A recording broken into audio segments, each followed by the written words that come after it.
Hello, good morning everyone. Welcome to my new blog. आज असं मी सकाळी रेडी होत आहे. रेडी होऊन आता मी किचनमध्ये जात आहे. तर मी आज तुम्हाला झटपट होणारी घेवड्याची भाजी दाखवणार आहे.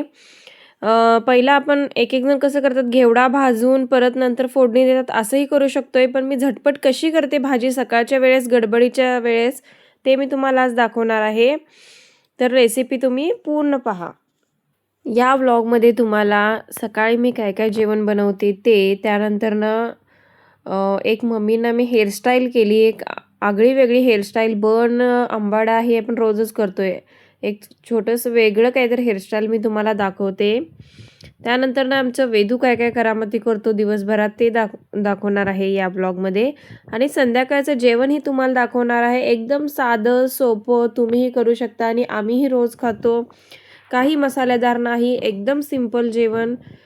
रेसिपी तुम्हाला मी रोज असं संध्याकाळी रात्रीच्या जेवणात आपण काय करू शकतो, मी असं रोज सिरीज चालू करावं म्हणाले रेसिपीचं, की तुम्हालाही आयडिया येईल की आपण काय बनवू शकतोय रात्रीच्या जेवणामध्ये. की सगळ्यांना एकच प्रश्न पडलेला असतो की रात्रीच्या जेवणात काय करावं.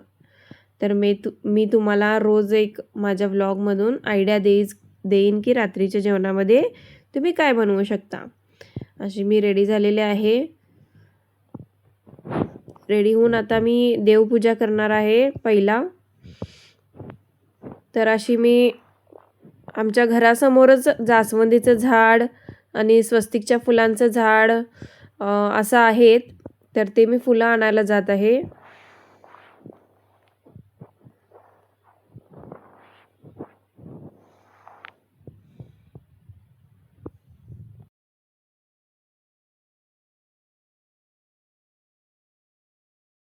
सकाळी खूप छान वातावरण असतं. आमचं घर आहे ते शेतातच आहे. शेतात म्हणजे रोडवर आहे, पण घरासमोर शेत आहे.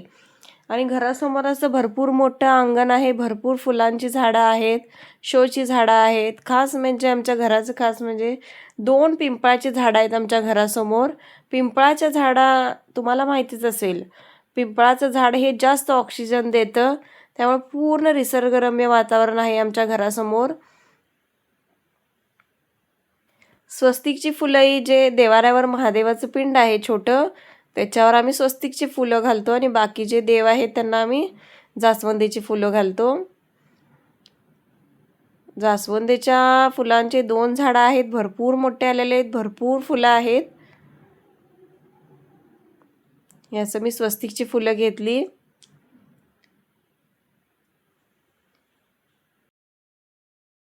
इथं मी उंबरा पुजूनच आज जाते. परत देवपूजा मी करून आलेली आहे. आता फक्त देवाला फुले घालायची आहेत. तसंच हळदी कुंकू हे घेऊन आलते मी, तेच उंबरा पुजले. उंबऱ्यावरही फूल ठेवलं. त्यानंतर मी देवालाही फुले वाहून रांगोळी एक छान काढते. त्यानंतर मी किचनमध्ये जाते स्वयंपाक करण्यासाठी.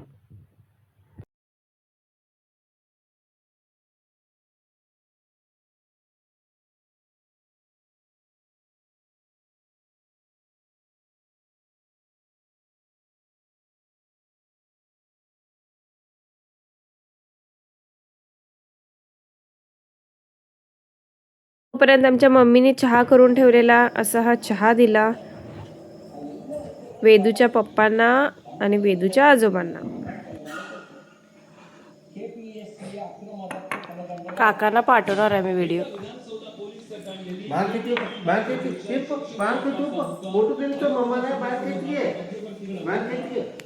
मम्मीने छान घेवडा नीट करून धुवून ठेवलेला आहे. इथं बघा, आज मी तुम्हाला दाखवणार आहे घेवड्याची झटपट होणारी भाजी. काय करायचं, एका पातेल्यामध्ये घेवडा घालायचं, त्याच्यामध्ये 1 वाटीच फक्त पाणी घालायचं, छोटीशी वाटी पाणी, आणि ते उकड काढून घ्यायचं. भरपूर पाणी घालायचं नाही, घेवड्याचं टेस्ट जातं. फक्त एक उकड काढून घ्यायची घेवडा शिजेपर्यंत. आणि इकडं आपण बाकीची कामं करू शकतो. आता मी भात लावलेला आहे, कणिक मळून ठेवलेला आहे घेवडा शिजूपर्यंत. आता मी घेवड्याची भाजी करायला घेतली. कढईमध्ये टाकलं तेल, तेलामध्ये टाकलं मोहरी झाल्यानंतर जिरं, कढीपत्ता, लसूण, कांदा असं मी टाकलं आणि हे परतून घेतलं. आता कांदा भाजून घ्यायचा व्यवस्थित. आता हे बघा, घेवडाही शिजलेला आहे. यात थोडंसं पाणी असेल एक्स्ट्रा तर काढून घ्यायचं. शक्यतो एक्स्ट्रा पाणी ठेवायचंच नाही, जेवढं लागते तेवढंच पाणी घालायचं. आणि कांदा भाजत आल्यानंतर त्याच्यामध्ये घालायचा हा घेवडा आणि घेवडाही भाजून घ्यायचा थोडा.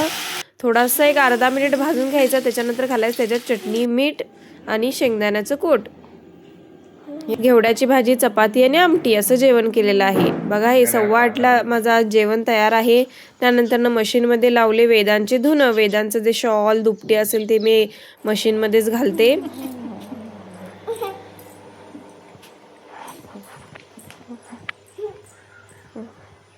पडशील माग. सगळं येते वेदूला.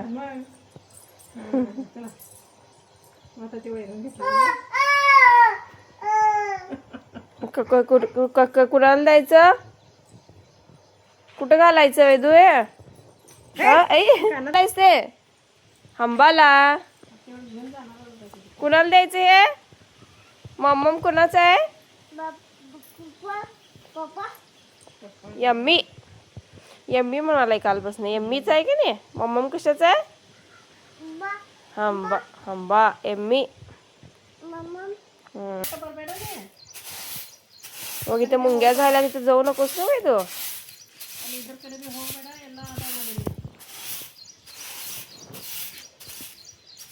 कॉक कसं चावतंय? आता परवा तिथं होती त्याची जागा, 2 दिवसाला तिथं होत्या.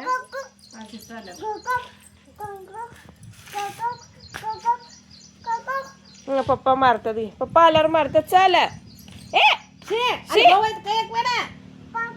आले भाऊ. तू मारणार आहेस? हे असं असं काम नाहीये.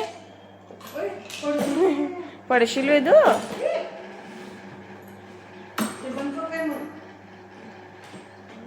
असं ते घ्या जरा. गार होतोय, लई उकडा लागले मला तर. लई उकडा लागले.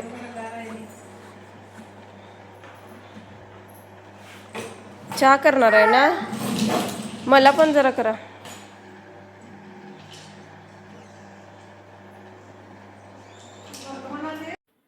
वेदांतकडे एक चॉकलेट होतं. त्याच्या आजोबाने एवढं मोठं खातोस का, तुला बारीक करून देतो म्हणले आणि त्याने अर्धे खाल्ले. तर तुम्ही माझं चॉकलेट का खाल्ला म्हणून रडत आहे. आणि त्याला ते चॉकलेटी कलरचं जे कागद होतं तसंच चॉकलेट पाहिजे झालंय.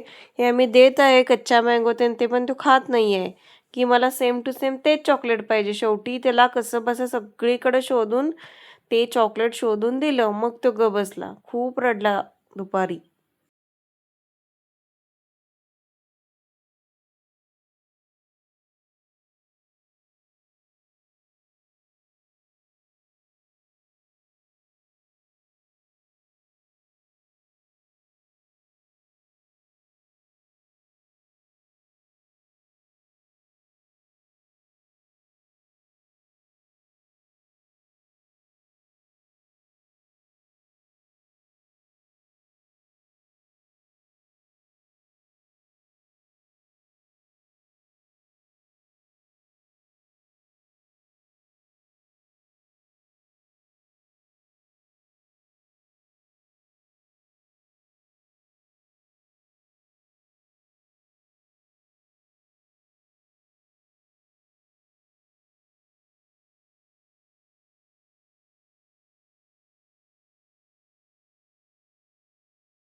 एक अशी मी तुम्हाला हेअरस्टाईल दाखवते. आपण बन वगैरे कायमच घालतो, पण माझ्या घरातल्या साहित्यामध्ये मी करत आहे हेअरस्टाईल.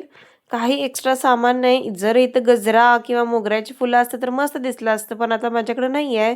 म्हणून माझ्याकडे जे जे छोटे छोटे क्लिप्स आहेत, जे काही आहे अवेलेबल, त्यातून मी हेअरस्टाईल करत आहे. असं पहिल्यांदा थोडंसं सेक्शन घ्यायचं केसांचं वर. तिथं एक वेणी घालायचं. दोनच याचं वेणी घातल्यानंतर त्यानंतर त्याच्यामध्ये घालायचं बो. हे बघा, मी असं वेणी घालत आहे. त्यानंतर साईडनं असं या साईडनं एक घेतला आणि त्या साईडने एक असं केस घेतले.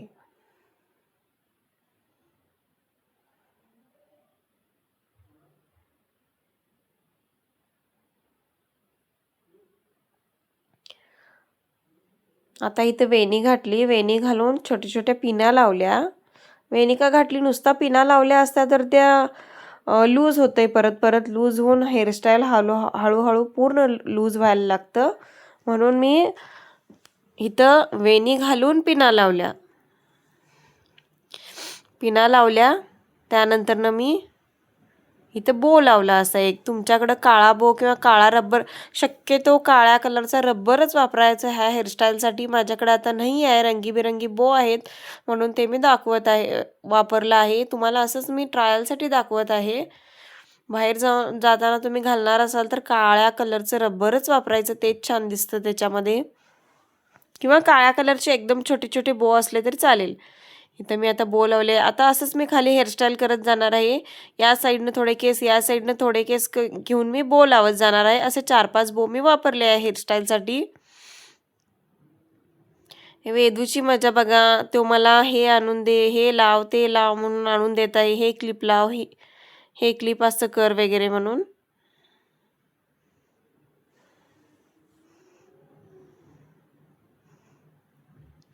जर कुणाचे दाट केस असतील, लांब असतील, त्यांना तर ही हेअरस्टाईल खूपच मस्त दिसते आणि तुम्ही घरीही करू शकता. काही अवघड नाही आहे, एकदम सोपी आहे.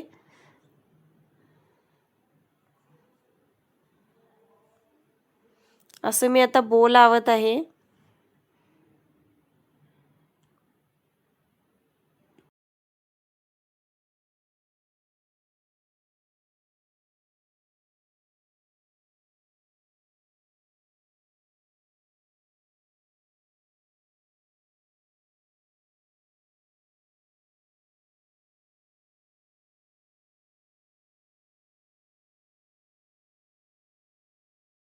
हे आता बो लावून झाल्यानंतर शेवटचा हा खालचा बो लावला. बो लावून झाल्यानंतर वर माझ्याकडे हे हेअरस्टाईलची एक खड्याचं डिझाईन आहे. ते मी वर जिथं मी क्लिप लावले तिथं मी लावलं, कारण ते क्लिप्स वगैरे दिसू नयेत म्हणून. या ठिकाणी जर तुम्ही 3 लेअर किंवा 2 लेअर करून मोगऱ्याचा गजरा घातला तर खूपच मस्त दिसेल. आणि मोगऱ्याची फुलं घ्यायची. मोगऱ्याची फुलं असं 2, 3 किंवा 4 अशी मोगऱ्याची फुलं धरायची आणि जिथं जिथं रबर बो लावले मी आता कलरफुल, तिथं मोगऱ्याची फुलं असे 4-4-4 धरून लावली तर खूपच मस्त दिसतो हा हेअरस्टाईल. आता माझ्याकडे नाही आहे. कधी जर एखाद्या वेळेस मोगऱ्याची फुलं किंवा गजरा असेल तर मी परत हा हेअरस्टाईल करून दाखवेन की कसं तुम्ही कार्यक्रमाच्या वेळी ही हेअरस्टाईल करू शकताय. ते खूप छान दिसते ही मागून हेअरस्टाईल आणि सोपीही आहे करायला. असे मी छोटे छोटे, माझ्याकडे एकदम छोटे क्लिप्स होते मोत्यांचे, ते मी क्लिप्स लावले.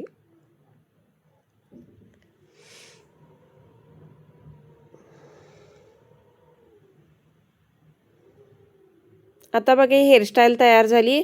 किती सुंदर दिसत आहे हेअरस्टाईल. खूप छान दिसते ही हेअरस्टाईल. आता संध्याकाळची वेळ आहे. इकडं मी कुकर लावले. ह्या मिरच्या धुवून ठेवलेल्या होत्या, ह्या मिरच्या भाजून घेतल्या आणि त्याच्यामध्ये मिक्सरमध्ये घालून लसूण आणि मीठ घालून बारीक करून घेतलं. हे केला खरडा. आणि हे माझ्याकडे ओलं खोबरं आहे. ओलं खोबरं कट करून घेतलं. वांगी अशी कट करून घेतली उभी उभी आणि पाण्यात भिजायला ठेवली. कढईमध्ये घातलं मोहरीमध्ये मोहरी झाल्यानंतर जिरं, लसूण, कढीपत्ता घालून ही वांगी घातली. आज मी करत आहे वांग्याचा रस्सा. जर ओलं खोबरं असेल तर तुम्ही हा वांग्याचा रस्सा करा. खूप छान लागतो आणि लिंबूसोबत तर मस्तच लागतो. असं वांगी थोडंसं तेलात परतून घेतली. वांग्याचा असा कलर झाल्यानंतर त्याच्यामध्ये घालायचं चटणी. पहिली ट्रिक म्हणजे चटणी ही अशी तेलात घालायची आणि चटणी ही एक अर्धा मिनिट भाजून घ्यायची. मग भाजीला छान कलर येतो. जर चटणी भाजून घेतली तर कलरच खूप मस्त येतो. लगेच चटणी घातली आणि लगेच त्यात पाणी घातलं किंवा लगेच खोबरं घातलं तर भाजीचा कलर पांढरा असा दिसतो. हे बघा, असं थोडा वेळ अर्धा मिनिट चटणी ही भाजून घ्यायची. एकदम बारीक गॅसवर चटणी जळून द्यायची नाही. बघा कलर किती मस्त दिसत आहे चटणी भाजून घेतल्यावर. आता ह्याच्यामध्ये घातलं मी ओलं खोबरं जे बारीक करून घेतलेलं. एकदम बारीक करायचं, पाणी घालून बारीक करून घ्यायचं. तेही थोडं भाजून घ्यायचं याच्यात, कारण त्याचं कच्चा वास येऊ नये म्हणून. त्याच्यामध्ये जरासं घातलं शेंगदाण्याचं कूट, तेही थोडं परतून घेतलं, झाकून ठेवलं अर्धा मिनिट. शेंगदाण्याचं कूट घातल्यानंतर मगच भाजीला कलर छान येतो. त्याच्यामध्ये घातलं कोमट पाणी आणि वांगी शिजूपर्यंत शिजवून घेतलं. हे बघा, झाला वांग्याचा रस्सा तयार. खूप मस्त लागते वांग्याचा रस्सा जेव्हा ओलं खोबरं घालून आपण करतो. इकडं मी करून घेतली भाकरी. त्यानंतर मी असं ताट केलं. आता हा शिखरा कसा खायचा हे एक ट्रिक सांगते तुम्हाला. अर्धी वाटी दही घ्यायचं, दहीमध्ये अर्धा चमचा हा शिखरा घालायचं, किंवा त्यालाही कमी घालायचं जर तुम्हाला तिखट आवडत नसेल तर. याचा अर्धी वाटी दही, त्याच्यामध्ये थोडासा हा शिखरा घालायचं आणि असं खायचं भाकरीसोबत. खूप मस्त लागतं वांग्याचा रस्सा आणि कांदा.